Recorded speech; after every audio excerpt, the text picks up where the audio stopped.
All right, well, we're going to go ahead and dive in. Appreciate everybody being here today.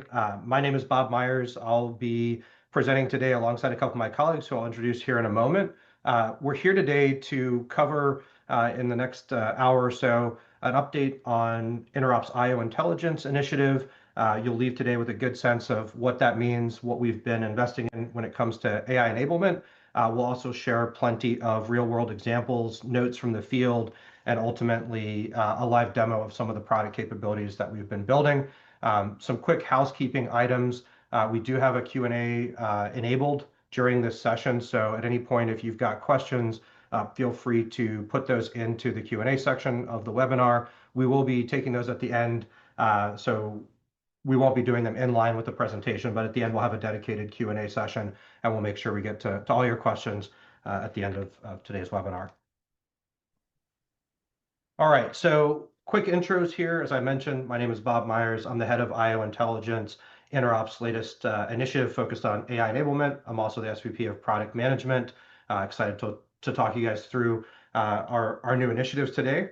I'm also joined by Andy Menzies, who will give a quick intro here. Hi, good afternoon, good morning, everybody. Andy Menzies, Commercial Director of the new io.Intelligence division, reporting into Bob. All right, and last but not least, the man with the live demo later today, so doing a tightrope walk for us. Krasi, do you want to introduce yourself? Sure, Krasimir Krastev. I hail from the professional services and the pre-sales division of the Interop company, and I'll be doing the demo of our latest AI developments for you guys. So nice to see so many people joining. Perfect. All right, so like I said, just a quick recap here. Today's agenda, we're going to cover our new io.Intelligence initiative. We're going to spend a little bit of time expanding on why we think Interop is actually the foundation for enterprise AI success and our perspective there.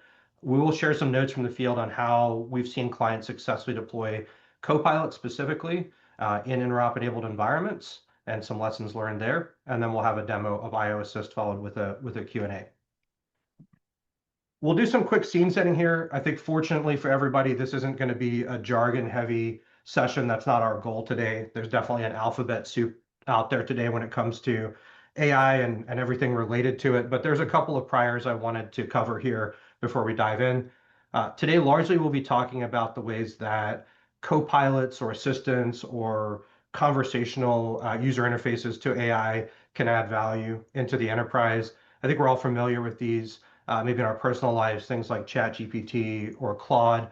But the distinction I want to make here is these are really focused on human-directed interactions. And so we're not really talking at this point about fully autonomous agentic workflows, though we certainly think that will happen in the future. And so what we've been focused on and what our message today is thinking about ways to create copilots that really support the current workflows at your organizations. When it comes to large language models or LLMs, these are obviously the underpinning of the whole AI capability that we're talking about here. We're not actually going to spend too much time today talking about LLMs. What we would say is our approach here and our model is that clients are selecting their own LLMs. I think there's a lot of research and energy going into finding the ones that are the most appropriate for task. Our goal is just to make sure that we've got capabilities that span across those large language models, but everything we were showing you today is LLM agnostic, not tied to a specific provider, and that's sort of how we think about our capabilities in general. We want to give you optionality and avoid vendor lock-in wherever possible. And then last but not least, there's a lot of AI standards out there. This is where the alphabet soup comes in. The only one I want to talk about today specifically is one that we found very valuable, which is MCP, or Model Context Protocol. And this is all about finding ways to provide large language models or AI with actual tools that it can use on behalf of a user.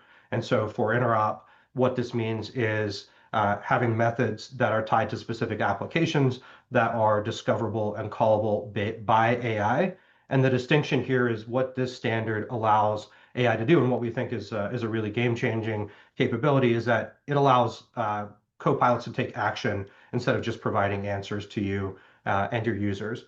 But apart from that, I think the conversation today will be talking about the value that we can bring, the value that you can bring to your organizations through AI enablement. All right, so Andy and I were laughing as we put this this webinar together. It's 2025, and we're doing an AI enablement webinar. It seems a little on the nose, but one of the things that didn't happen overnight is Interop didn't become an AI company. We didn't just add .ai to the end of our domain. Fundamentally, we're still focused on interoperability and workflow enablement, connecting disparate technologies, streamlining user experiences. These are still incredibly foundational and valuable activities.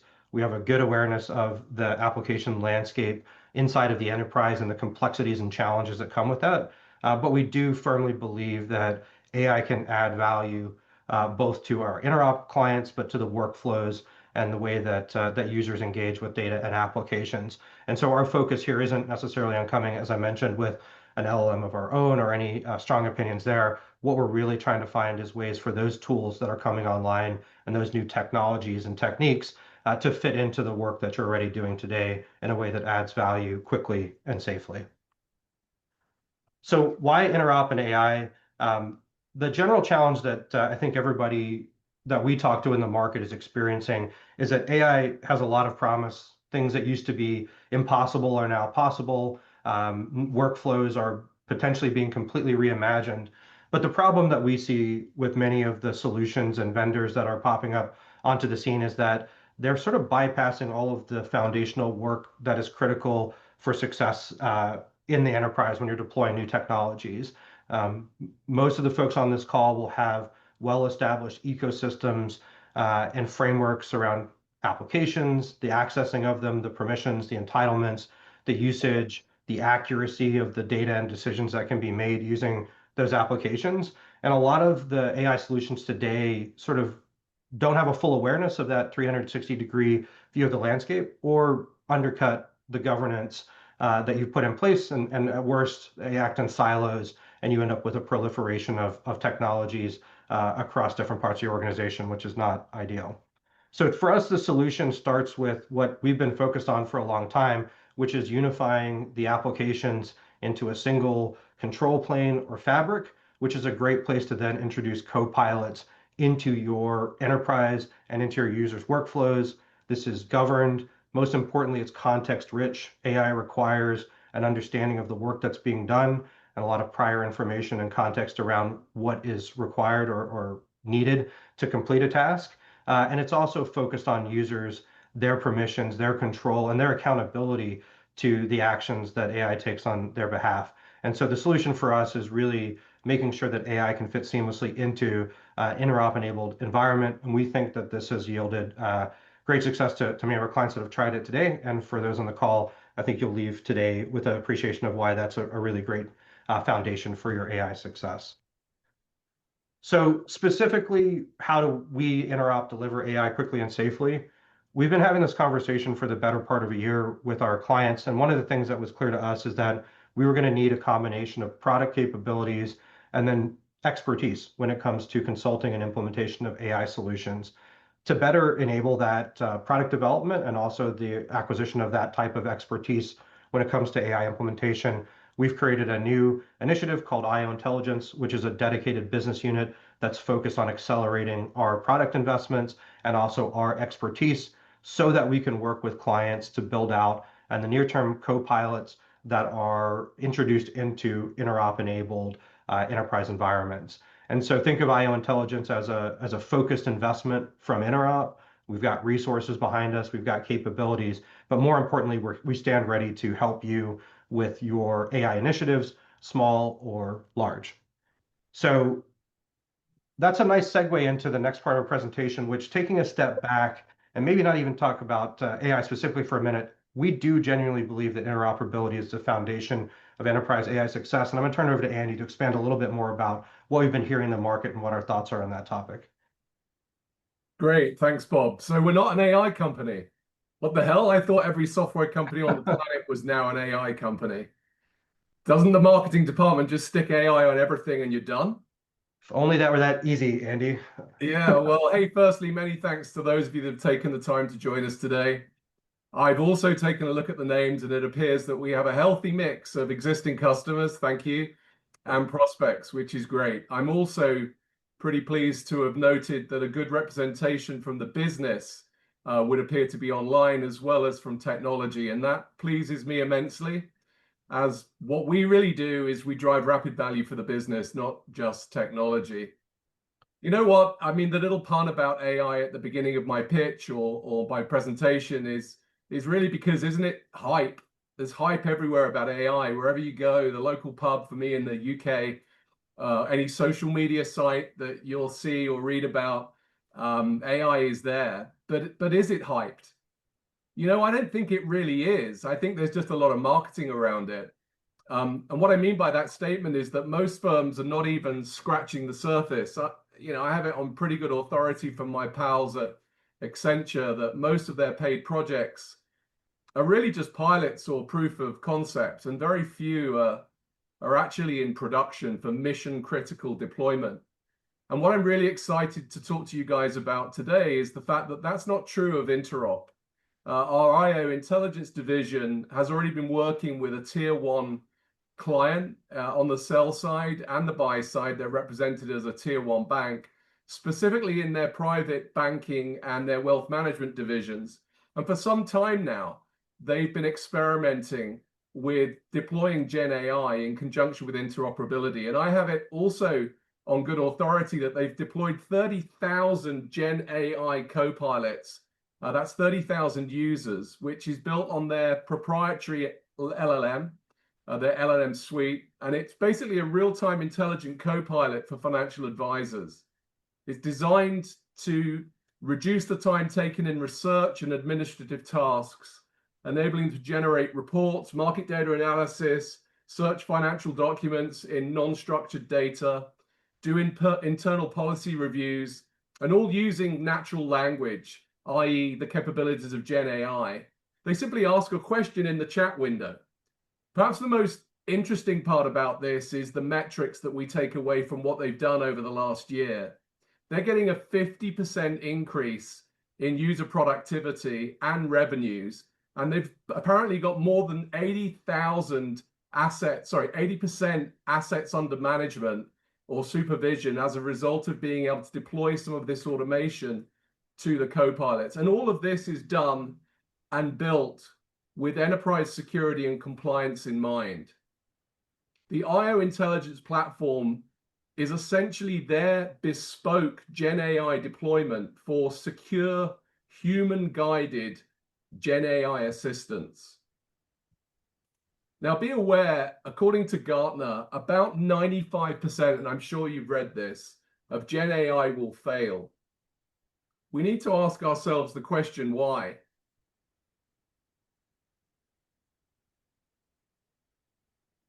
One of the reasons that potentially Gen AI projects are going to fail, in our opinion, is due to the wall of siloed applications.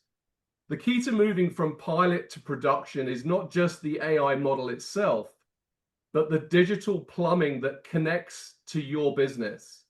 That plumbing, in our opinion, is interoperability. The likely state, of most of your deployed systems and applications that you have across your real estate today are lightly fragmented. It's probable that your users are constantly switching screens from application to application, and that's a massive drag on productivity. When you try to introduce a co-pilot into that environment, it becomes just another tab on your user interface, on your user screen, and it's isolated from where the work actually happens. Crucially, disconnected AI agents cannot complete end-to-end workflows in that environment. A true co-pilot like IO Assist, which you'll see in a second during the demo, needs to pull data from a CRM, an order management system, an execution management system, Bloomberg for market data. It needs to be able to generate insights and allow the users to validate that data prior to any action. And as for technical debt, don't please go licensing AI components from all the different vendors, because you're going to have a hodgepodge of AI systems that won't work together. That will be a complete nightmare for you. So I put it to you that interoperability is the foundations that allow your AI solutions, whatever they may be, and hopefully in conjunction with us, to work together seamlessly, effectively breaking down departmental silos and fostering true collaboration across your entire organization. Because interoperability allows you to deploy AI capabilities across a variety of platforms, cloud, even legacy systems, you gain the flexibility to maximize your existing infrastructure. Ultimately, by building an interoperable ecosystem, you can easily add new capabilities such as data sources or any other tool as your needs evolve. Basically, future-proofing your investments without complex or disruptive overhauls. Let me be clear about this. We're able to work with you and have IO Assist interoperable co-pilots deployed in weeks, not months. Now, just a disclaimer there, that's assuming you're an existing user of our interoperability and orchestration platform, IO Connect. If you're not, then we can easily deploy interoperability, and then Copilot will connect to all of your existing permissions, all of your existing workflows from day one, avoiding any lengthy integration projects. It's kind of like a unified user experience that will have very, very high user adoption. And user adoption is a critical metric when you deploy Gen AI. Are your users actually using the platform? So there's minimal user training, and AI is embedded where the users already work. So from a data validation perspective, that's critical because they want to use screens that they're used to using. So this is where interoperability really pays off. It's about speed and security. We think we deploy AI faster because we don't have to build the permission layers. We integrate with all your identity and access management systems, and we ensure that AI respects your existing security policies. This digital plumbing, if you like, or fabric, AI fabric, if you like, enforces fine-grained authorization, making sure your AI is safe. And every boardroom cares about that, probably more than anything else. So to summarize, and before I hand back to Bob, AI is not about buying the best or the sexiest, forgive the expression, large language model. It's about having the right platform for action and governance. And interoperability is the bridge that turns a promising AI model into a production-ready co-pilot. Going to hand back to Bob now. Thank you so much for your time. Appreciate it. Yeah, thanks, Andy. And yeah, I think it's exciting when we've talked to clients out in the field, just how much of an advantage having IO Connect as a platform already implemented, what that allows from an acceleration perspective. And for the next section, before we get to the demo, this is one webinar in a series of webinars we've done this year, kind of sharing notes from the field, what we're hearing from clients. So we're going to do a little bit of that here. I know everybody on this call is interested in AI, is on their own AI journey. And so hopefully we've got some interesting thoughts for you here, and then we'll turn it over to Krazi for a demo of IO Assist.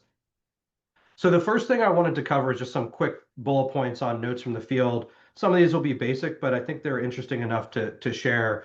The first thing I'm going to do is quote from Anthropic, who's been good about putting out research and their findings to the market. And it's about the differences in AI versus prior technologies and what that means from a development and deployment perspective. So to build effective tools for agents, we need to reorient our software development practices from predictable, deterministic patterns to non-deterministic ones. And I'll give you some examples of that. The first thing to call out here is skill sets that were previously acquired by organizations, maybe writing good APIs or really building out those type of capabilities, do not immediately translate to success when deploying AI. And I think these have been some of the hard lessons that we've learned and some of our clients have learned. It really requires a much more intentional design. We talked in a prior webinar about having atomic tools provided to AI. And I think our thinking on that topic has shifted greatly to Andy's prior slide, really starting with a desired outcome workflow that you're targeting with AI is a much better approach than just providing a bunch of tools to a very powerful model. You'll get some interesting results. They may not be the ones that you're comfortable with deploying to production. So part of the io.Intelligence group is that we're learning what it means to actually design these tools and deployments for AI. and it is actually subtly different at times and then significantly different from prior technologies. An example of this is thinking about token and context efficiency. And again, not to talk jargon, tokens, everything you do with AI runs the meter essentially. It's a usage play. And so you need to think about, is AI right for every single workflow that you're using? There are other ways to approach solving problems that are a little bit more cost effective. But when it's appropriate, AI is very valuable. You just need to keep in mind that there is a cost element here that's really worth modeling out as you think about rolling this out to the enterprise. Context efficiency, one of the things that we believe is that Interop provides the necessary context for AI to take action, but it's also true that managing context in a session with AI in a co-pilot requires a real understanding of how the models work, how they incorporate context, and how that changes the outcomes that they'll deliver to your users. And so we're becoming quite expert in these considerations and fine-tuning of AI deployments. Less is more. This is definitely our thinking based on the last 6 months since we really started deploying AI into our clients. The temptation is just to throw a bunch of tools to AI, get really powerful models, and see what the outcomes are. We do not think that's a great idea. Less is more. Targeted tools, targeted workflows, really consistent evaluation of the behavior of different models and prompts is a much better path to deployment, and we're prepared to help folks out on that front. Trust is critical. Demos, Krazi's aside later in today's webinar, are easy, but what you'll see a lot of is demoware, candidly. And what we've seen is that doesn't hold up when the data must be trusted to make business decisions. And so what we've observed is oftentimes the best way to use a co-pilot is actually to navigate or drive a user experience back to trusted and validated interfaces that already exist in your ecosystem, something that Interop's IO Connect platform is well equipped to do. So you can't fumble here. Trust in the data, trust in the answers, trust in the actions that are being taken is critical, and you really only get one shot at that as you deploy AI. And last but not least, really moving the mindset from co-pilots as a place to get answers to an assistant that can take actions on your behalf. And we think interop methods are a good example of how those actions can actually be instantiated into an AI co-pilot experience and add the most value to users. So those are some of our early notes from the field. What this looks like, just to remind folks, some of the early experiments that our clients have done alongside us. They cover a variety of different use cases. I'll just kind of tick through these to kind of show you the art of the possible. We've got clients that have trading personas that are leveraging interoperability and our io.Intelligence capabilities to add efficiency to high frequency workflows, collating a lot of information into trader blast emails that give market color, analysis of a particular position, that are incorporating data from internal and external research sources and market data feeds from places like Bloomberg. This is a really exciting prototype that happened. I think their traders are clamoring to get more of this type of capability onto their desktop and into their daily workflows.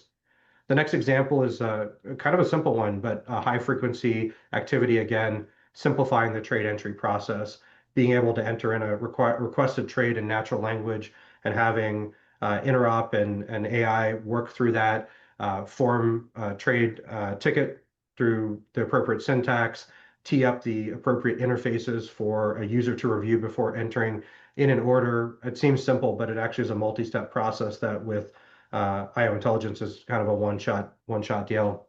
On the wealth side, there's a ton of different actions that happen here. We've been working with our clients, as Andy mentioned, to really just providing more actions to the co-pilots that are being leveraged in this particular example from a wealth client, making sure that the associates that are helping out clients have more ability to leverage the data and applications at their disposal. So we've seen a lot of value there.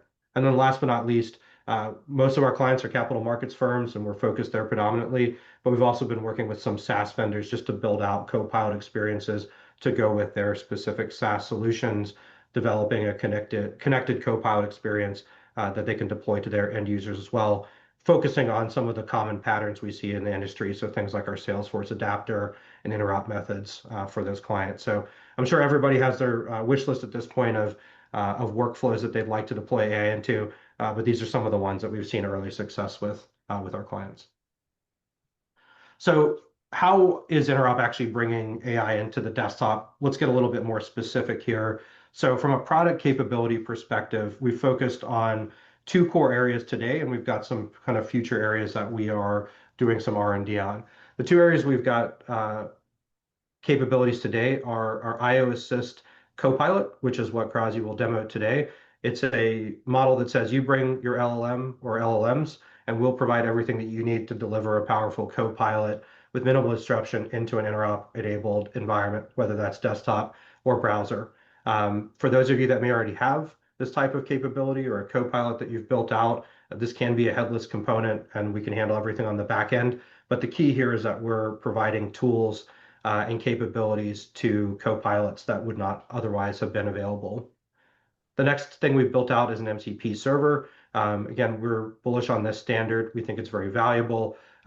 This incorporates standard interop methods, but also FTC3 intents. And so one of the things that distinguishes Interop from other players in the Copilot space is that we are aware of some of the standards which drive connectivity in capital markets, and we've built that into both IO Assist and our official MCP server. So you'll see these in actions later in today's webinar.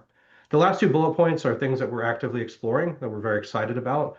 The first one is intelligent workspace creation. So we mentioned earlier, we think there's a lot of value in directing or navigating or piloting users to trusted applications where data resides today. We think it's also valuable to be able to create bespoke and dynamic workspaces consisting of said applications based on a request from a client. So being able to dynamically create these on the fly in the context of a question or an inquiry is very valuable. We can extend this further in the future to think about micro front ends that might be created on the fly and in sort of an ephemeral nature to answer a client's question. But today we're focused on dynamically creating workspaces of existing applications and screens that your users can leverage with our Copilot. Last but not least, we've been focused on observability for a while, even before AI.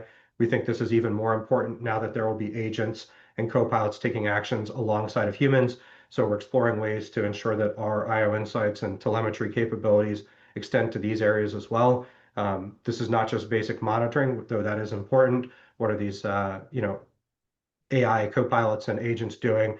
But this is also the path to personalization, ultimately understanding what users are doing and anticipating their needs and the next actions. I think will unlock a lot of interesting workflows as well. So those are some of the things that we've been focused on to date. From a Copilot perspective, the last thing I'll say before we turn it over to Krazi is there's a lot more going on here than just having a text entry box hooked into a large language model. So as we've talked to clients, and I'm not going to tick through all these features and functionality, the wish list or the needed list of features and functionality actually starts to become quite large when you think about an enterprise deployment of a chat UI or a Copilot. So these are some of the capabilities that we've been building into IO Assist as we've talked to clients about their needs. We think that's a task that's best left to us. We'd like our clients to focus on the valuable IP and business activities that they perform versus needing to build out a pretty extensive piece of software capability in a chat UI, both the front end and the back end. Some of the things that I'll call out that are distinct here in our approach, thinking about multimodal capabilities on the input and output side. And to simplify that, all that means is, can you provide documents and files to a Copilot? And can you get outputs that are not just text-based?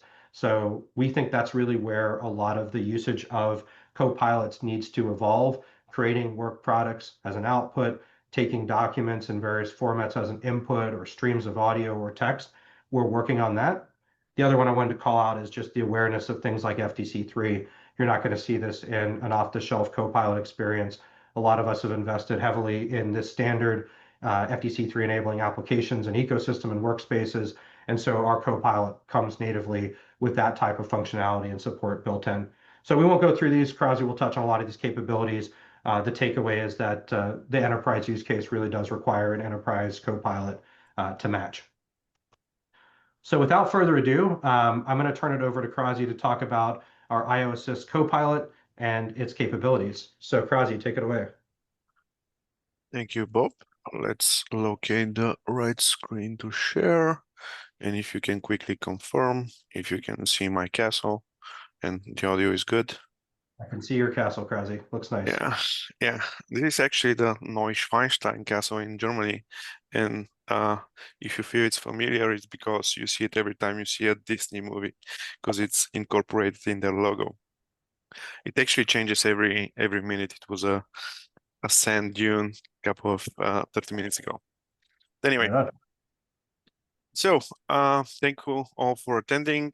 What you see on the screen right now is the launchpad of our io Connect desktop product, which most of our clients are familiar with, and some of you who are still prospects are hopefully testing and enjoying all the benefits. I can launch applications, layouts, and workspaces from it, but from the past 3 months, I've only had one favorite workspace that I've been playing with, and this is the one that contains the io Assist, our Copilot, our intelligent assistant, which is there to hopefully fit into one or many of your workflows. So right away, what you can see is this is a box standard workspace. We have some internal applications on the left side. In our role of a research associate in a portfolio management company, we have some clients, we have their portfolios and their allocations of their investments, and on the right side, we have a chat interface. Right out of the bat, we have featured prompts or pre-saved prompts. So if you're not unsure on how to proceed, you can, of course, type hi or ask the actual model and chat what its capabilities are. But we find that in the spirit of creating prompt libraries and, not typing the more elongated searches and prompts, you can think of this as bookmarks and links. And we're going to execute this one. We're going to put the assistant into a research associate mode. You can see this is a little bit of a longer prompt. Normally, these longer prompts are incorporated as system prompts and hidden from the user. But just in case you are performing multiple roles in your organization, you may want to have, multiple initial system prompts available on display in your io assistant. So we're going to send this prompt. This will initialize further the interface. It's pretty standard. You have your buttons to return home. You have your connectivity meter. You have your history. You have some settings you can play with. And we're gonna actually start with this one. So this is our prompt interface. This is all changing. And this is all very modular and customizable to your UI standards. But what we're going to be using in this demo is this prompt, which is to generate a report with application context. So you might want to, and we're gonna throw a little curveball to the model by not preemptively supplying the context to it. So we're gonna execute the prompt. And if everything goes correctly, it will identify that it doesn't have a client and it doesn't have an security that you can focus on, and it expects us to supply it to them. Which is another neat thing about using language models and AIs. The same way you can prompt them, they can prompt you back for actions. In this way, you are actively engaged in the loop, and in this way, your workforce, who is, let's say, the new users and the new employees that are onboarded, have a much more easily learnable experience, because we think that all of the wizard type interfaces of the past will probably be replaced of language model prompting you back and telling you where you've made a mistake. So if you are, for example, have been writing custom queries and SQL queries and have making more mistakes, the LLM has a way of correcting you like a good assistant. It won't make you feel bad. It will just tell you what information it's missing. In this way, it's missing a client name. So let's pick Jane, and it's missing also a security that needs to produce the exposure report for. So let's pick Tesla, and you can see right away that the context is supplied to the model with just a few clicks. And this is, like Bob said, one of the key benefits of using io Assist and using a Copilot that is embedded in your desktop platform. It is automatically aware of your application context just by being in the same workspace with your internal applications. And this is of course very powerful. So the model is also instructed to pause after each step. So it's now waiting for our confirmation, and I think we've done what it wants from us. And now it's going to proceed. First of all, it's trying to run a PowerPoint. It sees that PowerPoint is not started, and it has the capability to start it for us. You can see it uses a nicely formatted template, and it's going to be filled with the holdings of Jane, and which is all information that it gets from the applications running on your left side. It also was instructed to produce an email. We can, of course, automate this email to be sent right away, but dealing with important financial information, obviously, we think that there are some things that the machines are still not taking away from us, and that is our accountability and our years of expertise. And this is why it's always good practice to review the work that an LLM spits out for you before you actually send it to a client or to an interested party. So it prepared an email from us, it created an exposure report, summarized some facts, it attached the presentation, and also it saved us on our local desktop just as it was instructed to do so. So everything is, I think, good in that front. If I'm happy with the contents of the email and the contents of the presentation, I can send it to Jane. Jane is, of course, just a demo contact in this sandbox environment. So for the next bit of the demo, we're going to actually run through these tools. So apart from starting application, it has the ability to browse your applications for the open FDC3 intents. It has some Salesforce capabilities. So basically any application that you have in your desktop platform currently, you can expose a little bit of code snippets, interop methods as tools for it. So just the fact that you're running it in our platform, you're already more than halfway there of exposing your data and your activities and intents.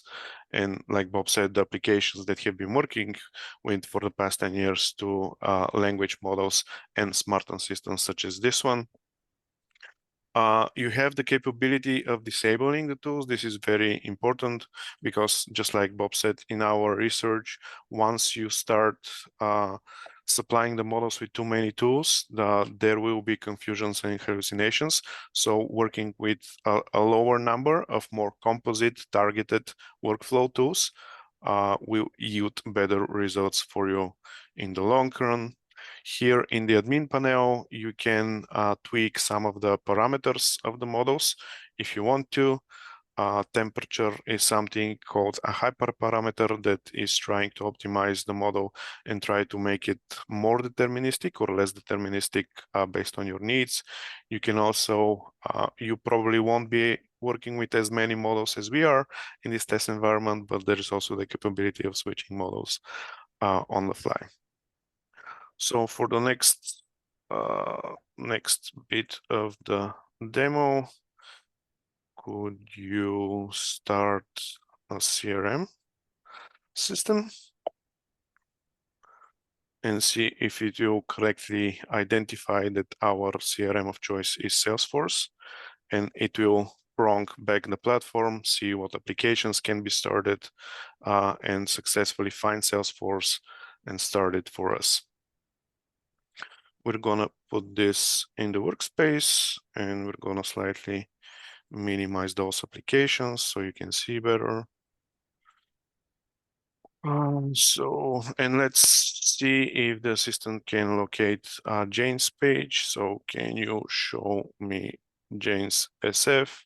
You can also observe that I'm not using proper punctuation. This is also one of the benefits of the LLMs. You can use natural language just like you would be colloquially talking to a colleague of yours.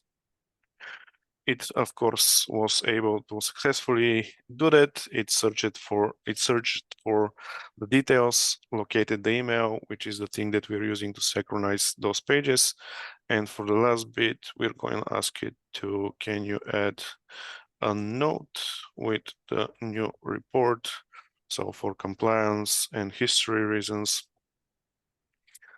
the model will try to do just that.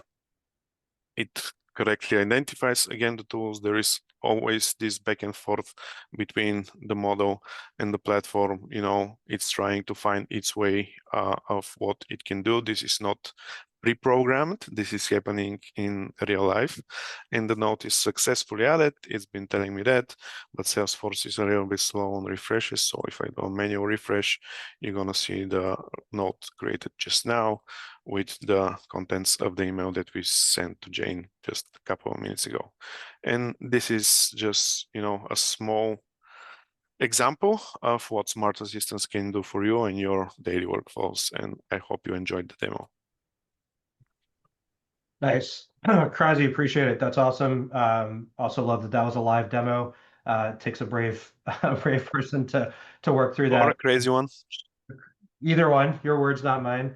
No, it's really exciting, and I hope the folks on the line, we've really done a lot of work to evolve the IO Assist product capability.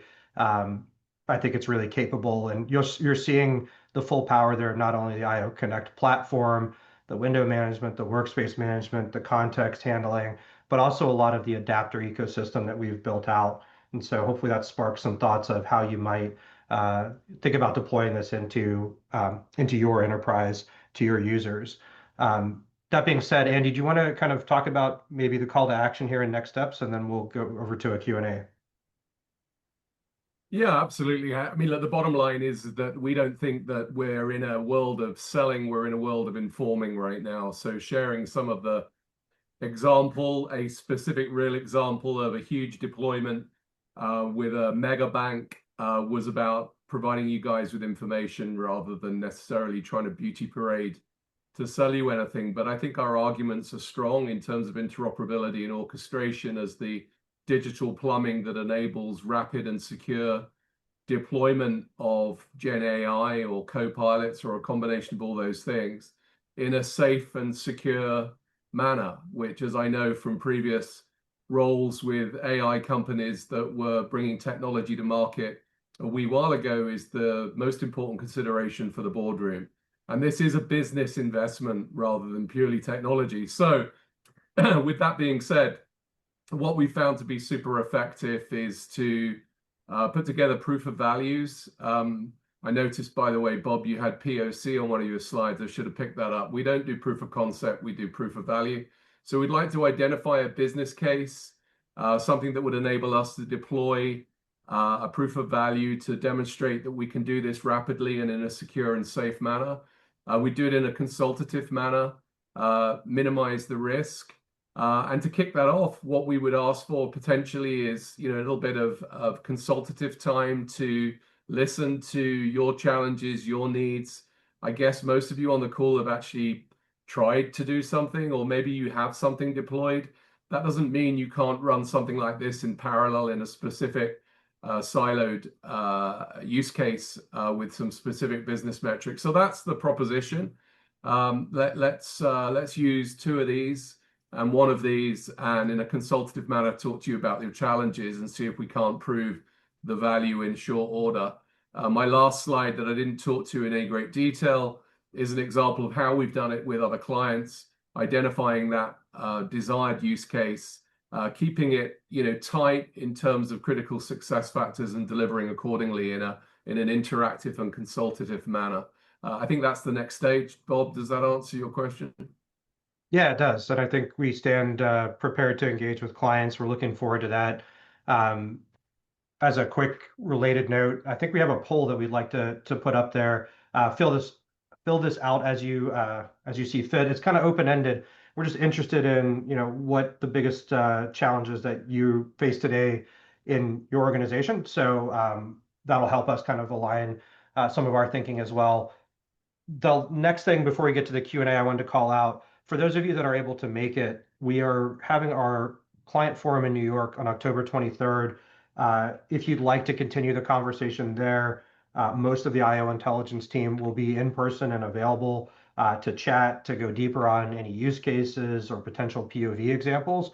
And the broader content and agenda for that webinar, fortunately, is a lot of clients talking about their experiences as well. So if this is of interest, I highly encourage you guys to find a way to make it to the client forum in New York. I think it'll be another great event, as our past ones have been. And for this year specifically, if you're thinking about AI, so are your peers and colleagues at other organizations. So are we. I think we have a lot to say and a lot of lessons to share across the community that is Interop clients and prospects.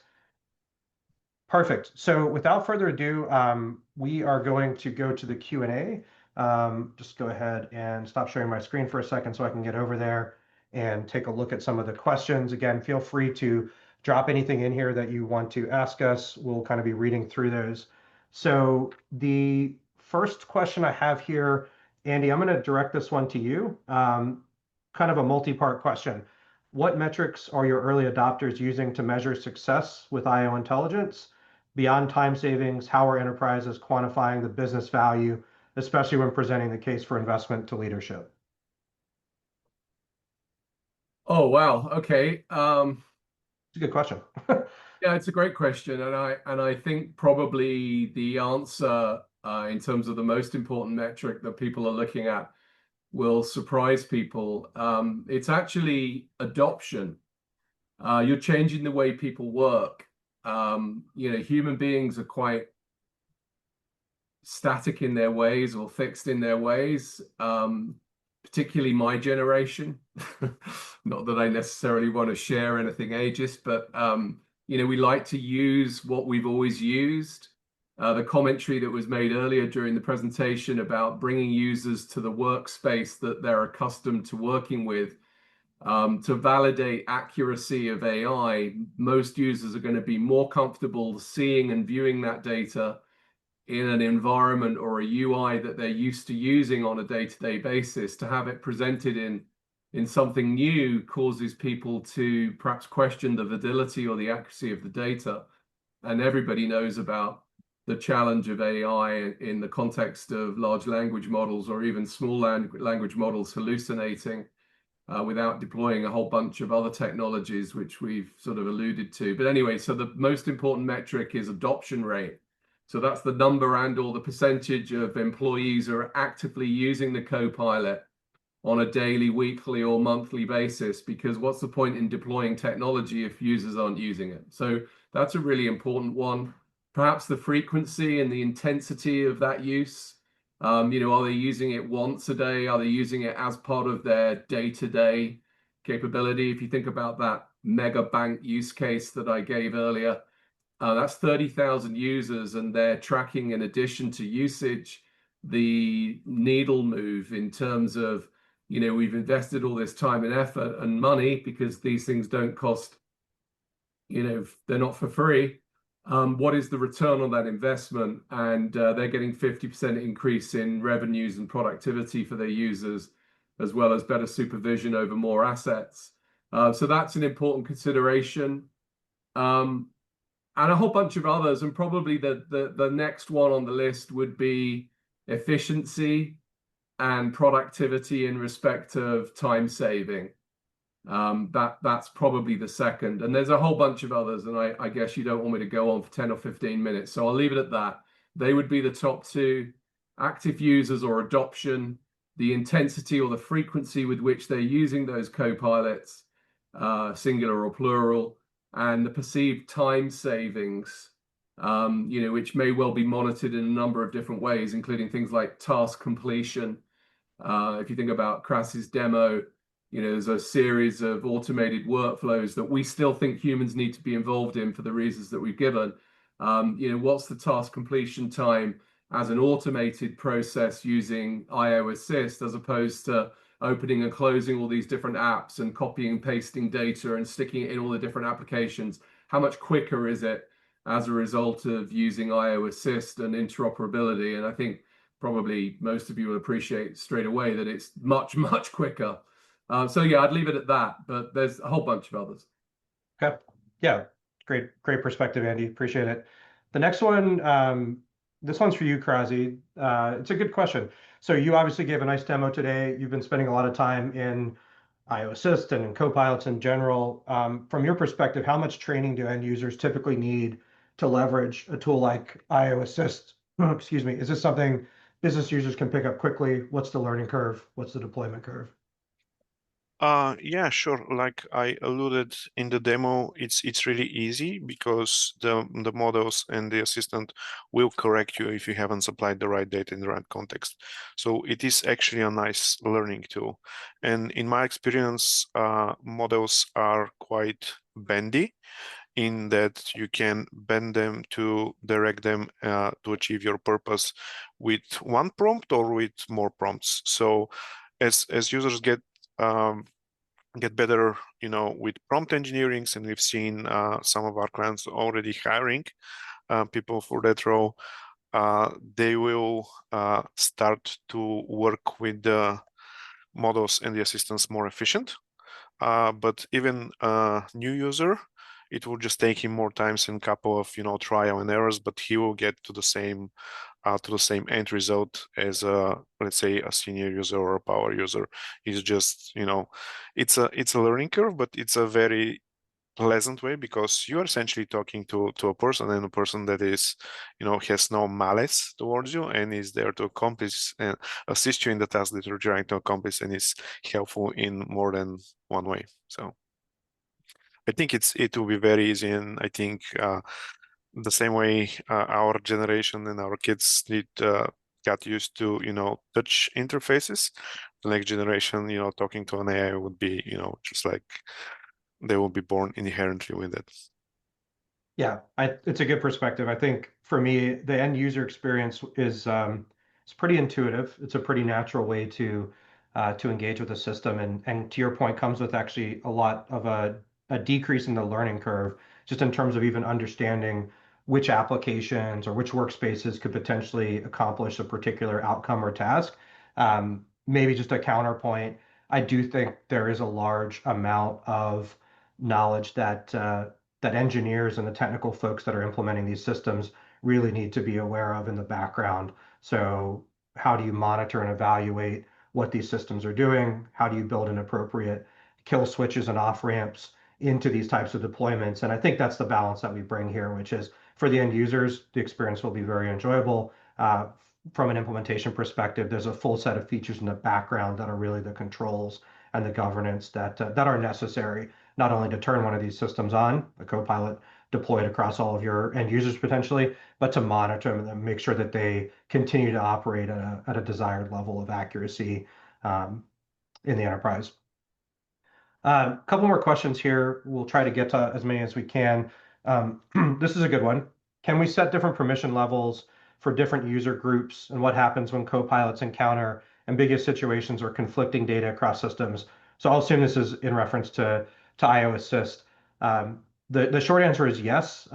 This is a key part of the architecture and kind of how you design the deployment of IO Assist. The first things that I would call out is it's intended to be aware of a user's role or group permissions, leveraging whatever authentication or entitlement system you already have in place.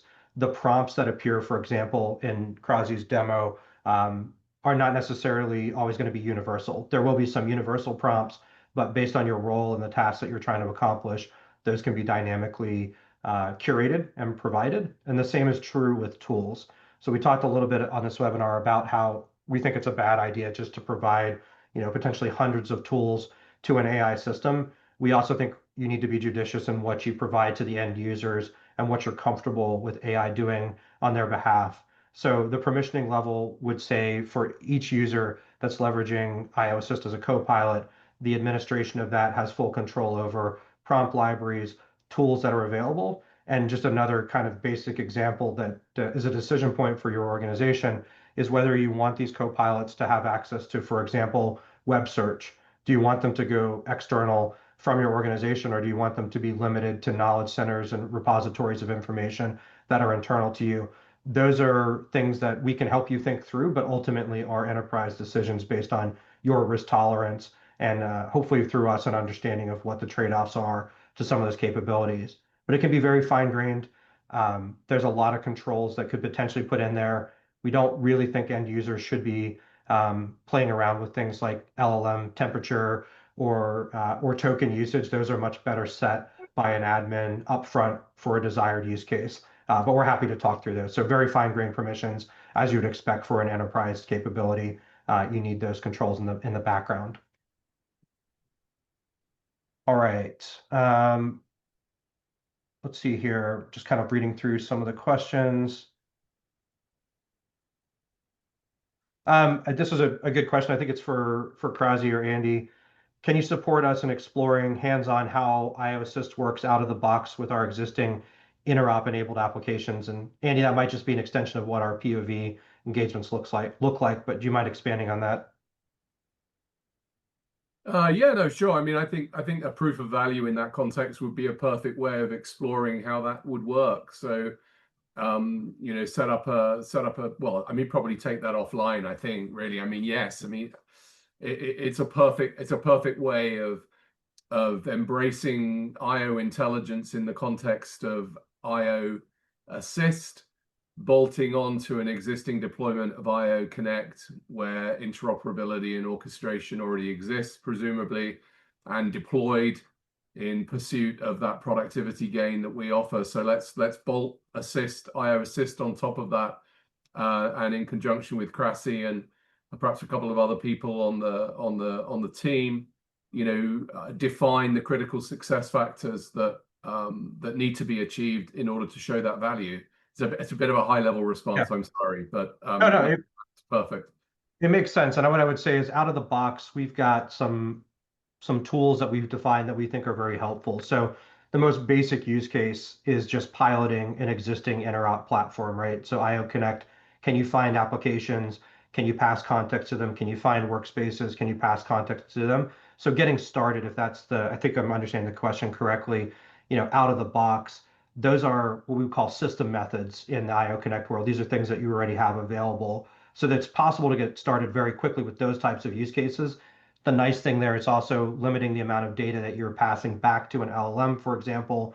So it's more about taking actions that a user's already permissioned to do inside of an interop platform. From there, I think we can explore much more dynamic and impactful use cases alongside that basic piloting or navigation of the platform. But yeah, we'll follow up on kind of what that specifically looks like to the folks that asked that question. We're coming up on time here. I've got one last question I'm going to squeeze in because I think it's a really good one. How does io.Intelligence differentiate from Microsoft Copilot or other enterprise AI assistants already in the market? That is a great question. This is a busy space right now. The quick answer is I think those copilots are becoming more capable by the day. It's worth mentioning that early Microsoft Copilot experiences, I'll speak for myself, a little underwhelming in terms of what they could accomplish. For the Microsoft suite, I think those are going to be very capable. But I think it's also true that for most of our users, their use cases extend far beyond Outlook or Word or PowerPoint, for example, into bespoke enterprise applications and data sets. And so really the advantage of Interop's IO Assist Copilot is that we've got the ability to not only connect all of those systems, which Microsoft's Copilot is probably going to be ignorant of for quite some time and possibly forever, but also our adapters allow you to do similar things to the Microsoft Copilot. So I think these will ultimately be complementary, but for an enterprise use case and the things that we're seeing our clients do in interop platforms, Microsoft Copilot is far from being able to deliver that functionality today. Happy to expand on it more. With that, we're at time. Sincerely appreciate everybody's time today. You can contact us following the webinar. We're happy to do extensive follow-up demos, conversations about your use cases, or just kind of talk about the different angles of AI enablement and deployment in Q4 of 2025. But really appreciate the time. Thank you and look forward to hearing from you soon.